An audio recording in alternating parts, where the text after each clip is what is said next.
For today's video guys, isang panibagong loan app yung pag-uusapan natin ngayon. At na-discover ko lang siya sa Google Play Store. Download ko siya and based doon sa kanyang information, nag-o-offer daw siya ng 0% interest sa kanyang first na loan. Wow! Nung dinownload ko nga itong loan app na to at sinubukan ko na mag-apply sa kanya para masilip ko kung legit ba itong bagong Ola ngayon. At para masilip ko rin kung legit ba talaga yung ino-offer niya na 0% interest sa kanyang first na loan. But then, nawendang ako sa kanyang application. Yan yung pag-uusapan natin dito sa ating topic ngayon. Kung ano yung, kung bakit ako nawendang. So, kung interesado ka, keep on watching.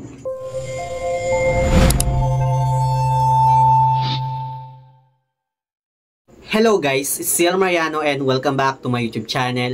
At kung hindi ka pa nakapag-subscribe sa aking channel, please subscribe dahil palagi akong nag-share ng mga experience ko, mga reviews about nga sa mga online learning platform or OLA dito sa ating channel. So ayun nga, pag-uusapan nga natin itong panibagong loan app ngayon na nasa Google Play Store at bagong-bago pa lang talaga siya kasi 10,000 pa lang yung kanyang downloads, 2.9 pa lang yung kanyang ratings. At itong loan app na tinutukoy ko ay itong ang Civic Loan App na pagmamayari ni Fingertip Finance Corporation. But anyway, hindi po ako sponsor nitong loan app na to ha. Ako nagre-review lang naman ng mga ganitong klase ng loan app para maging aware tayo sa mga dinadownload natin na mga utangan platform. Okay, wag na natin to patagalin guys. So, nung dinownload ko nga itong loan app na to, and inopen ko yung kanyang application, sabi niya dito, get your first loan with 0% interest rate for 7 days. So, nag-offer siya guys talaga ng 0% interest in just 7 days. At dito sabi niya din, up to 25,000 for up to 180 days for refitted loans. So, ang pwede nating mahiram sa kanya na maximum loan amount is up to 25,000 pesos. Pero dito guys, no, medyo may napansin lang ako sa kanya. Meron siyang pagka-similar kay Digido. Pero since bagong-bago lang siya sa Google Play Store, baka mali lang yung iniisip ko. So dito, in-enter ko yung phone number ko and chinek ko yung box para makapag-proceed na ako. And meron lang akong na-receive na OTP sa number na ginamit ko. Tapos gagawa lang ako guys ng PIN na parang password ko siya. And dito tatanungin niya kung magkano yung loan na gusto nating hiramin. It's either 1,000 up to 25,000. So, 5,000, tinalay ko yung 5,000 para ma-check ko kung legit ba talaga itong loan app na to. Pagdating naman dito sa kanyang agreement, napansin ko lang na sobrang dami ang hinihinging permission na kailangan nating i-allow. Hindi ko na siya guys isa-isang babasahin, no? Ilalagay ko lang dyan sa my screen yung kanyang mga permission na hinihingi. So pag aware naman ikaw, tapos okay naman sa'yo yung kanyang mga permission at gusto mong mag-proceed, click mo, scroll down mo lang pababa and dito click mo lang yung pinakababa niya. Sabi dito, I agree to allow every requested permission. So, agree mo lang siya. Then, mapupunta ka na dito sa kanyang disbursement account or yung disbursement channel kung saan natin ma-receive yung pera na hihiramin natin sa kanya. It's either bank or e-wallet. Pero dito guys, yung pinagtatakaan ko lang, wala na siyang fill up ng information. Hindi na ako nag-fill up ng information ko. Like, di ba kapag once na nag-apply tayo sa mga ganitong klase ng OLA, kailangan natin mag-fill up ng ating information like yung mga name natin, address, maglalagay tayo ng mga contact reference natin. Pero dito guys, nagulat ako kasi nga, dumiretso na agad siya sa picture. So, pipicturean ko na lang daw yung front ng UMID ID ko, tapos yung likod ng UMID ID ko, tapos magsa-selfie verification lang ako sa kanya para ma-approve siya ganon. Pero hindi siya mag-proceed kahit sobrang lakas naman ng internet connection ko. Bumabalik siya. Nagsabi niya dito, failed to send back side of UMID, failed to send the front side of UMID. So, parang dito, napansin ko lang na bakit ganito yung loan applications na to, wala nang fill up ng information. Even malinaw yung pagkaka-picture ko doon sa valid ID na ginamit ko, nagpe-failed talaga siya. And hindi talaga siya mag-proceed like doon sa kung saan mag-fill up na ako ng information ko, wala talaga. And isa pa sa napansin ko sa kanya yung number na ginamit ko dito sa loan app na to.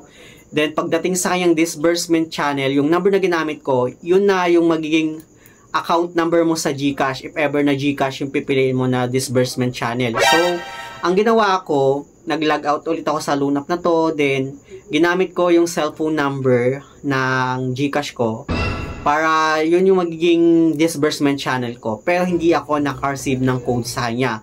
So doon, parang nagkakaroon ako ng idea or parang nagkakaroon ako ng hinala sa loan app na to na parang similar talaga siya kay Digido. Kasi dati 'di ba, sinabi ko sa mga fast na vlog ko na hindi na ako naka-receive ng code nung in-open ko na yung account ko kay Digido. Kasi nga nagkaroon ako 'di ba ng fast due sa kanya. And parang nga masilip ko kung magkano na yung total na bayaran ko kay Digido kasi naghihintay talaga ako ng discount sa kanya para mabayaran ko yung loan ko dun kay Digido. And hindi nga ako maka-receive ng code. So, bumalik ulit ako sa first account ko, inopen ko ulit doon. And then nagulat ako guys kasi pagka-open ko doon sa first account ko sa kanya, pagpunta ko dito sa personal data ko, meron na pala akong account sa kanya, like nakapag-fill up na pala ako sa kanya, halos nandito na lahat, yung full name ko, yung aking UMID ID, and yung email, yung phone, yung current address, lahat andito na pala yung information ko sa kanya. So, doon pa lang, parang sobrang naku-curious na ako sa loan app na to, kasi hindi pa naman ako nakapag-fill up ng information ko sa kanya, at bagong-bago pa nga lang siya sa Google Play Store, download ko nga lang siya kagabi para mag-fill up, ma-check ko siya. Pero nagulat na lang ako sa personal data ko, andun na lahat ng information ko sa kanya. At yun yung reason kung bakit ako nawendang dito sa loan app na to. Kasi bagong-bago pa lang siya sa Google Play Store, meron na agad akong information sa kanya, andun na lahat agad yung personal information ko sa kanya. Kahit hindi pa ako na-fill up ng aking information. So kaya pala diniretso na ako dun sa UMID, pipicture na lang yung UMID ID ko. Dahil yun pala, may information na ako sa kanya. So malakas talaga yung hinala ko na itong si Big Loan ay si Digido. Kasi pag once papansin nyo ha, ipapakita ko sa my screen. Ayan yung tsura ng kay Big Loan. Pag once na mag-a-apply ka sa kanya or maglalagay ka ng phone number. At ito din yung tsura ni Digido kapag once na mag-a-apply ka din sa kanya. O diba sobrang similar nitong si Big Loan at si Digido. But well, kayo na lang bahalang mag-decide or kayo nang bahalang humusga sa loan app na to. Kasi sobrang nawendang talaga ako. Hindi pa talaga ako nag-fill up ng information ko sa kanya. Which is dapat mag-fill up pa lang ako kasi bagong download ko pa nga lang siya. Nagulat na lang ako na andun na lahat ng information ko sa kanyang personal data. But anyway, sa mga merong Big Loan account dyan or may utang dito kay Big Loan, comment down below, paki-correct ako kung mali yung hinala ko. Kasi sobrang nawendang lang talaga ako na andun na lahat yung personal information ko sa kanya kahit hindi pa talaga ako nag-fill up ng information ko. Hindi ko na rin nasilip itong loan app na to kasi palaging nag-fail doon sa ID niya. Kahit sobrang linaw naman ang pagkakakuha ko sa ID na ginamit ko and sobrang lakas naman ng internet connection namin. Hindi talaga siya mag-proceed. Hindi ko alam kung bakit. So, yun lang naman yung topic natin ngayon. Alam ko na may mag-e-expect sa inyo ng result kung legit ba talaga itong loan app na to, kung legit ba talaga yung ina-offer niya na 0% interest sa yung first na loan. Pero yun nga, hindi, kahit sinubukan ko talaga yung best ko na silipin itong loan app na to, hindi talagang nag-fail talaga siya.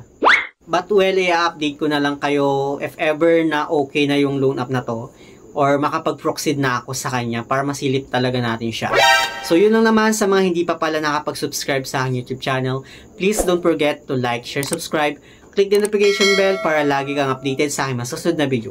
Thank you guys, thank you for watching and see you on my next video. Bye!